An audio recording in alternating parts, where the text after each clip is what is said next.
Is it quite unusual and different for you as a singer to be accompanied by a guitarist? I don't do it very often. I mean, it was part of my very earliest, one of my formative experiences as a singer. Before I became a full-time singer, I sang these songs, the songs from the Chinese, with a friend who was sharing a house with my future wife. I did them at the Royal Academy of Music, and she was called Liz Kenny, and she became a very famous lute player after that. She sort of gave up the guitar, really. And it was my first ever review in a magazine called Classical Guitar. So I was, it was very much part of being thrilled with getting reviewed. Sounds like you have a destiny with guitar. Yeah. For me, that I love working with singers. I mean, I play with many singers, but my favorite is Ian. No, seriously. Yeah. Why? Well, his voice is just so emotional, so expressive. And when you're performing, say, these Benjamin Britten songs, I mean, how does it feel? I mean, they're the Chinese songs, they have an Oriental influence. What do they feel for you? Just the lyrics, really, yes. But I think the lyrics, they're really, really beautiful, and they're very philosophical. And even now, sometimes when I think about the life, I refer to those words, like the big chariot.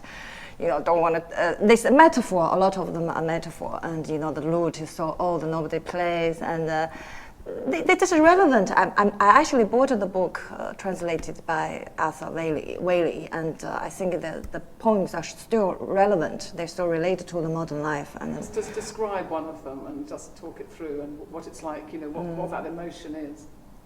What's your favorite? Yeah. The penultimate one. Turn to jade are the boy's rosy cheeks. I mean, they're interesting for me as well as a group, because they're so much about aging, actually. And when I first sang them, I was very young. I was 21, and now I'm 56, and so it becomes a bit more real to be singing things like youth years, how few, age how sure. It's got that slightly melancholic aspect to it, but very beautiful.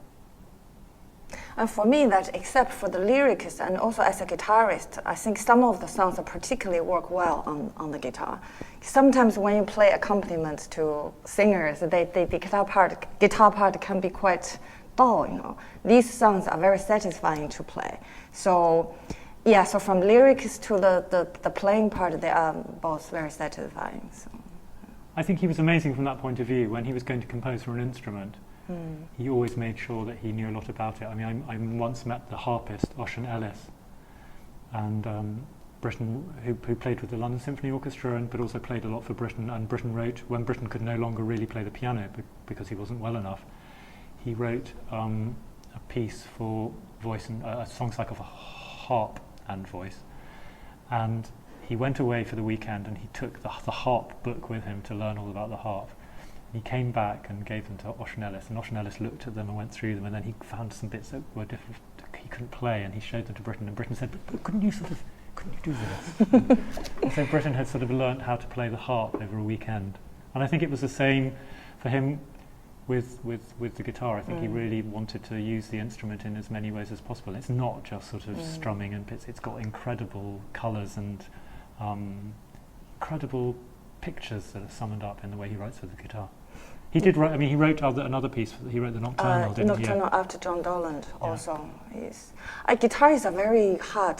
It's an instrument. It's very difficult to play for guitar if you don't know how to play. So, very challenging. But like a Depression, for example, he used the glissando to imitate the sound of the Chinese instrument.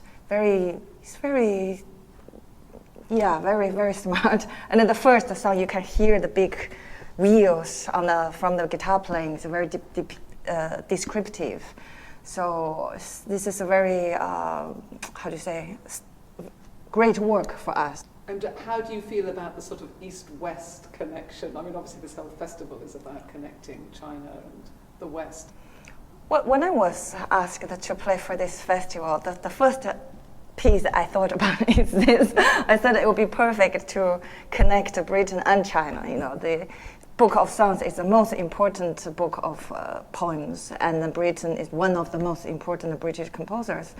And Ian is a prominent British tenor, and I'm from China, so I thought this whole combination is perfect for this event. And I think he was fascinated by other musical traditions. You know, he knew a lot about, there was a big vogue for gamelan music at a certain point. He went to Japan and got into the No theatre and the Ogaku ensemble. And I think what he, as you say, what he does is he very often he doesn't really imitate, he doesn't necessarily imitate the musical material, but the timbres and the sounds. Spirit. Yeah, Yes. I think he does do that. Mm.